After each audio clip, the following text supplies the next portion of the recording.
পুনম পান্ডের মৃত্যু সংবাদ পাওয়া যায় তারই ইনস্টাগ্রাম অ্যাকাউন্ট থেকে। একদিন বাদে লাইভে এসে জানান তিনি জীবিত।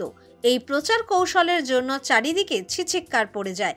যদিও পুনমের দাবি জরায়ু মুখের ক্যান্সার নিয়ে সচেতনতা বৃদ্ধি করতেই এমন পদক্ষেপ, কিন্তু তার উদ্দেশ্য একেবারেই ভালো চোখে দেখেননি সাধারণ মানুষ থেকে বলিউড তারকারা।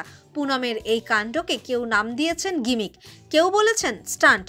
তার উপর বেজায় চটেছেন পূজা ভাট, একতা কাপুরের মতো তারকারা। তবে পুনম একা নন। 1994 সালে মৃত্যুকে হাতিয়ার করেন পূজা ভাট্টেরই বাবা পরিচালক মহেশ ভাট। রীতিমতো খবরে বিজ্ঞাপন দিয়ে অভিনেত্রী মনীষা কৈরালাকে মৃত ঘোষণা করেন পরিচালক। ঘটনাটা প্রায় 30 বছর আগের। সেই সময় মনীষার কেরিয়ার ঊর্ধ্বমুখী।